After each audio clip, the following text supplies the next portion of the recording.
अम्मा क्या कह रही हैं, गुफ्तगू सुनिए। मरियम नवाज ना अपील करना चाहनी हाँ। मेरी बेटी टिकटॉक बढ़ेंदी रह गई, मैं को मना करेंदी रह गई और मेरे हट के नहीं रही। मैं उनके घर एक दो को रोकन गई, उन्हें मेरे को धक्के मार के बाहर काट खड़ाए। उनके 4 बच्चे हैं, अपने बच्चों को छोड़ के लाहौर चली गई है। पहले बच्चों को नाल घेन गई, बाद बच्चों को वापस भेज देते सी।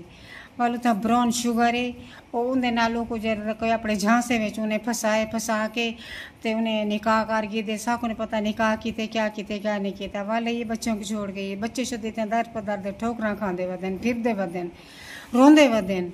बच्चों की डाडी भी कहनी, फूफो भी कहनी, मैं नानी हाँ।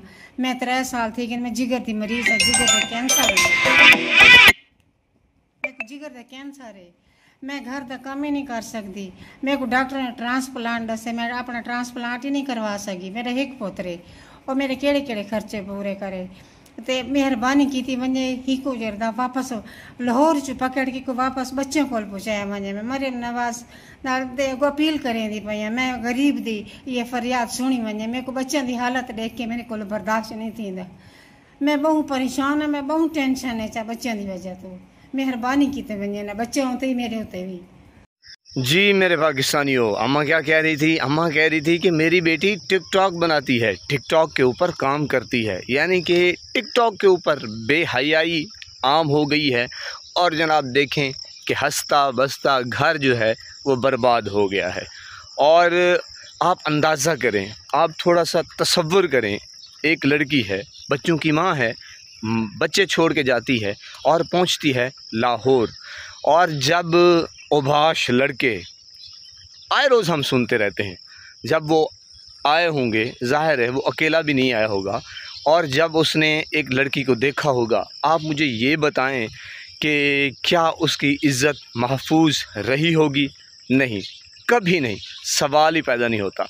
तो उसके साथ कुत्ते की तरह, यानी कि उसकी इज़्ज़त के साथ खेला गया होगा, ज़ाहिर है, इसमें कोई शक नहीं है।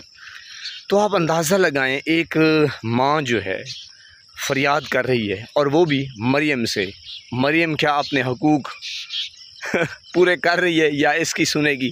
बहरहाल जनाब वो अलग चैप्टर है, लेकिन माँ बाप को सोचना चाहिए, देखना चाहिए। ये जो सैलाब है ये उस वक्त रोकना चाहिए जब आ रहा होता है, यानी कि औलाद की जो ट्रेनिंग है वो तो पहले करनी चाहिए। उसको पता है कि मोबाइल है, टच है, और ये क्या क्या करती है, क्या क्या देखती है, ये पहले उसे सोचना चाहिए था। बहरहाल वो शादीशुदा है मेरे ख़्याल में, तो जो अम्मा है उसकी बात काफ़ी हद तक ठीक है, लेकिन पहले मज़े लेते हैं, फिर बाद में ये हशर हो जाता है। तो मेरे पाकिस्तानियों, हमें सोचना चाहिए, हमें ख़्याल करना चाहिए, औलाद के ऊपर भी नज़र रखनी चाहिए। लेकिन बहुत अफसोस हुआ, ये हमारे मुआशरे का एक अलमिया है और इतना तेज़ी से फैलता जा रहा है कि इसका जो नुकसान है वो हमें मौसूल हो रहा है। यानी कि ये रिज़ल्ट आपके सामने है। अब मासूम बच्चे, यानी कि इन लोगों को क़यामत नज़र नहीं आती, अल्लाह का अज़ाब नज़र नहीं आता, ये क्या वापस आ जाएगी? सवाल ही पैदा नहीं होता। हाय हाय मेरे अल्लाह, मेरी तौबा बख्श, मेरे मालिक बख्श, मेरी तौबा।